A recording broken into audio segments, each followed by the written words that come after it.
Hi, everybody. My name's Helen Leigh. Some of you may know me from my past work when I used to make all sorts of weird and wonderful creations and write about it and hack a day and make magazine and so on. But for the last 4.5 years, I've actually been working at Crowd Supply as well as making my things. And here today, I'm going to tell you a little bit about that, about my job there. So in case you don't know about Crowd Supply, we are a highly curated crowdfunding company, which means that we turn down most people who apply to us. We do around 40 projects a year. They have to be open source, they have to exist, and they have to be useful. So that criteria, these are our basic criteria. And my job at Crowd Supply is I run the inbound submissions. So if you send a submission to Crowd Supply, I run the team that goes over your submissions, and we have this backwards and forwards. So for the past 4.5 years, I've had the privilege of seeing hundreds, if not thousands, of really awesome open hardware projects. And I've also seen a number of things that people do over and over and over again that kill their project, kill their business, that they don't consider. So the talk today, I'm going to briefly go through some of the things that we see at Crowd Supply from our perspective, of course. We are not the only route to market, that goes without saying, but from our perspective, we'll show you some of the things that people that we work with do wrong. Mistakes to avoid, yes. Here we go. All right. So these are the broad categories of things that people make mistakes in. I will say, here's the caveat that some of these mistakes that I'm going to talk about today fall into one or more of these categories. And there are other things outside of this, but broadly speaking, these are the the 5 areas that people make the most mistakes in. Starting off with terrible ideas. Just because you can make something, it really doesn't mean that you should. Here's an example. Build it and they will come. No, they won't. Do not present a fait accompli and expect people to buy into it. Just take it out of your head as soon as humanly possible. Think about who you're going to sell it to and ask their opinions. Controversial, I know. Find people who might want to buy it and ask if they like it or not. They will probably have a lot of feedback for you. I know it doesn't seem like rocket science, but you'd be shocked by the number of people who have said, have you shown this to anyone? Oh no, we're in stealth mode. What? Why? Like, what are you? And it makes it so at Crowd Supply, we don't do campaigns for research and development. You have to have a fully finished prototype. Like, it has to exist before we accept it. So to have a fully finished prototype and to have never spoken to a single customer, that happens a lot, but please don't do it. So what I recommend, you should throw yourselves to the wolves of Reddit or seriously. I mean, we're not talking about, you don't have to do a big marketing campaign and do questionnaires with focus groups and stuff. I'm talking about showing your prototype on subreddit, going to a relevant Discord channel and saying, what do you think? Not just presenting a sales pitch. Genuinely take it to them while you're in prototype and ask their opinions. It is so valuable, and people are so generous with their time, particularly in open source hardware. Show it early, show it often. Like, I've seen so many products completely change. Like, I'll say go off, not in those words, but I'll throw them to the wolves of Reddit. I'll say show it to someone, and they come back and they're like, I need to change everything. And they do, and their product is so much better as a result. But yeah, show it early, show it often. Perfectionism, ship it, fix it in the 2nd edition. Scope creep will ruin your day, definitely. You know, you're not going to get everything right on the first try. You are going to get errors. So, you know, you can continue going round and round and round, getting these like endless scope creeps, endless functionality, and you're listening to everyone's opinions. Now, I know in the last slide, I just told you to listen to everybody's opinions, but sometimes you have to ignore people's opinions too. You're not going to please everyone. People are going to find errors in what you do, no matter what you do. So don't tie yourselves into knots over getting everything perfect. They may going to help you keep, oh my goodness, words. They may also help you fix things if you do your community correctly. Blockchain, don't do it. This is just an example. Become allergic to buzz. Do not follow technological trends.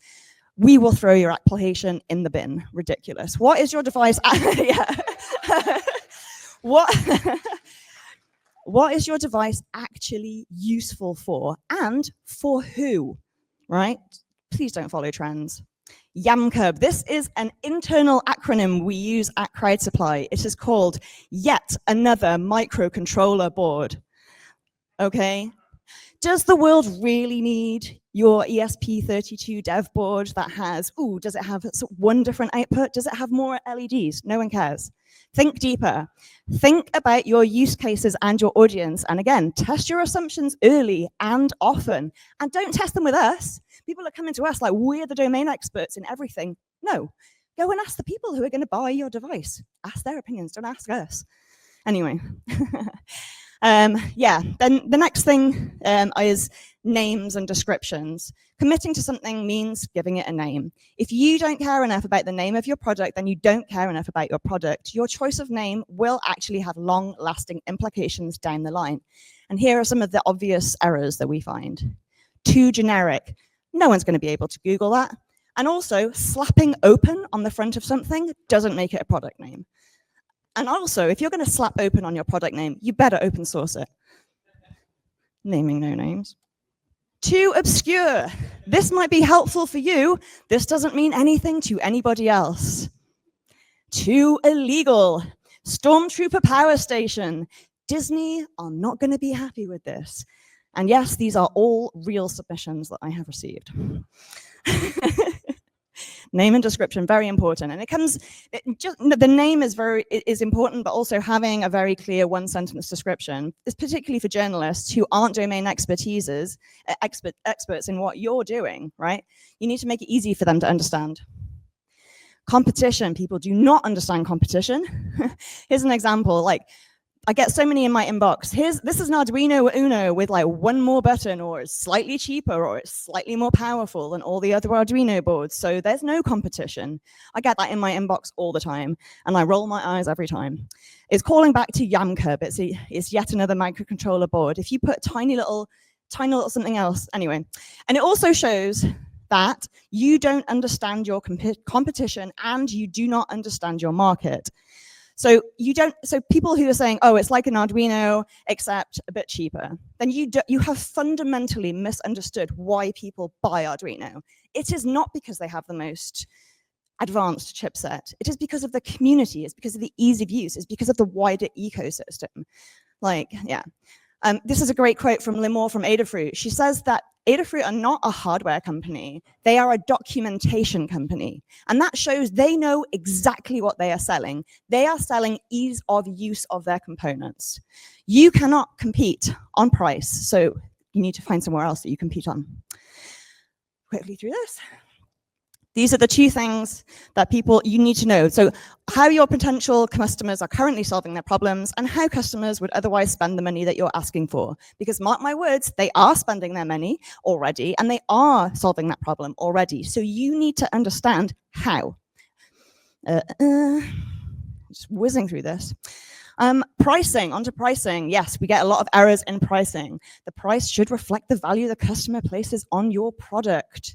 This mistake is often a sign that you have not discussed your product yet with real customers. The price should be informed by what your product is worth to those who are going to buy it, not just 4 times your bill of materials.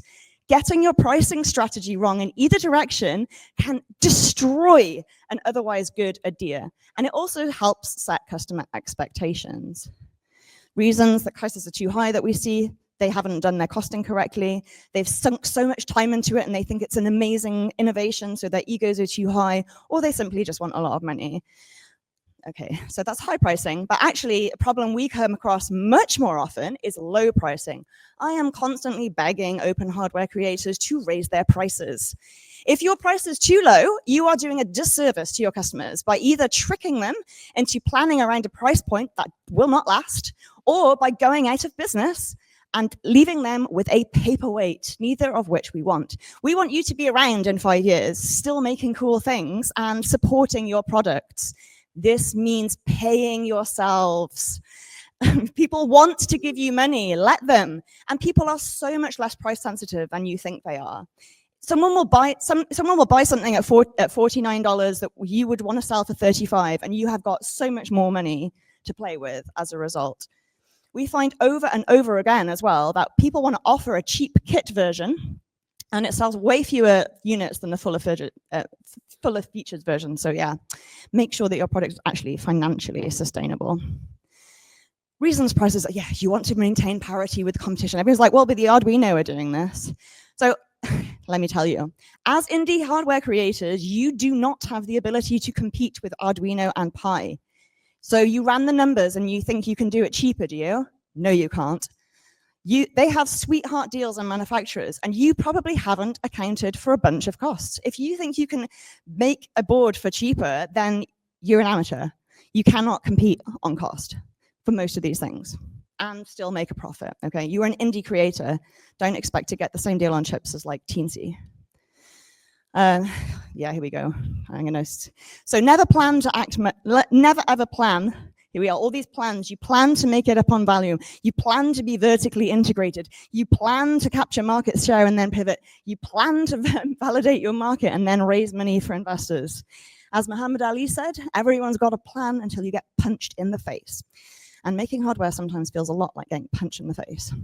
So all these last four as well, I wanted to send a note, say everyone hates it when people take advantage of the open source hardware community early on to get ideas and free early engineering, and then you pivot to closed source and you sell out.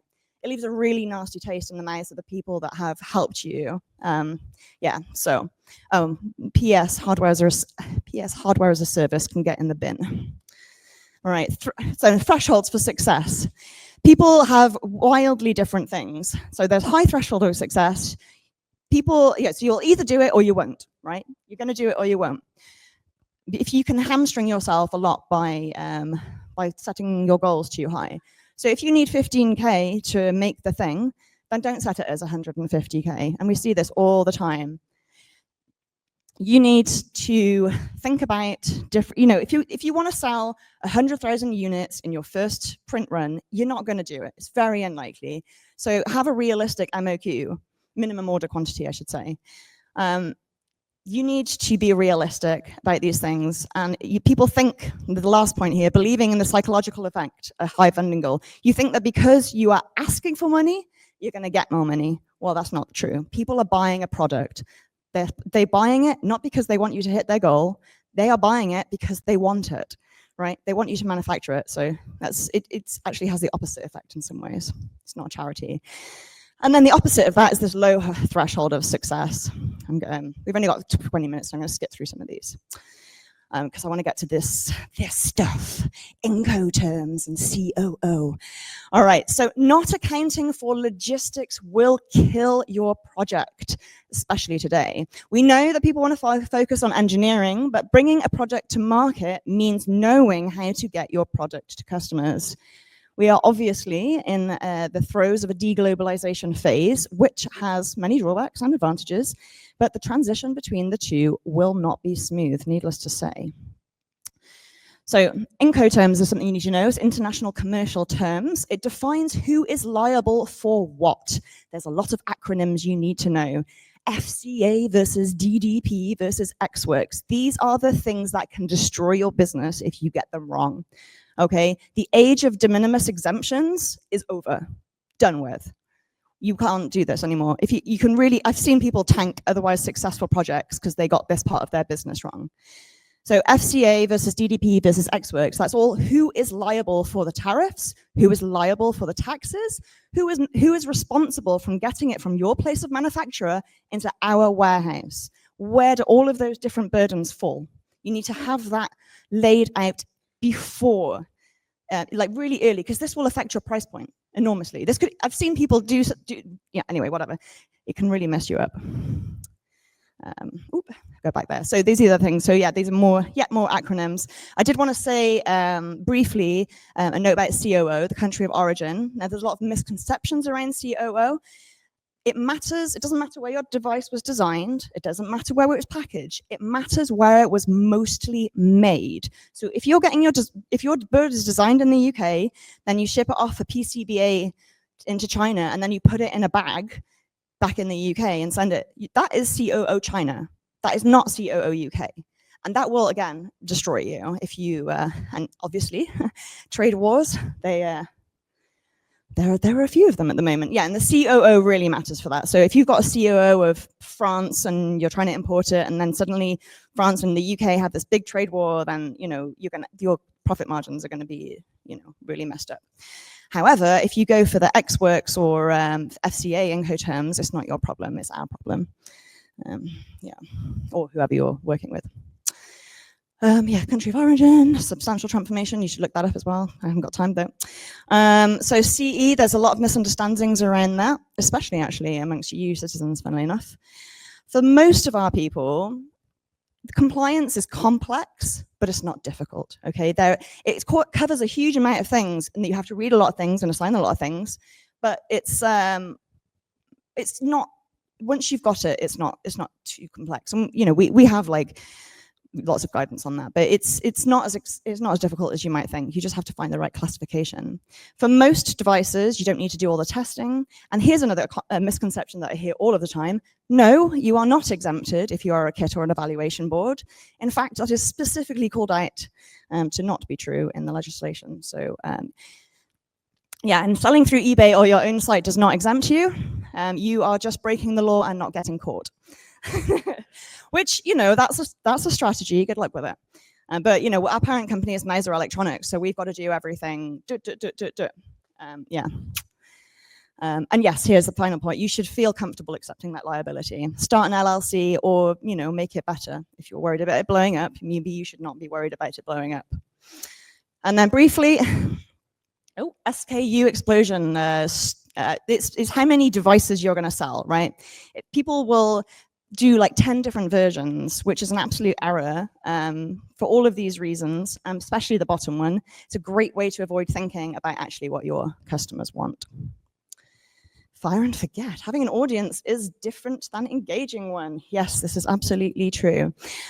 You need to talk to people early, talk to people often, talk to people like what I call posse, which is used very well by Cory Doctorow. It's publish on your own site, syndicate everywhere. Take your content to your audience.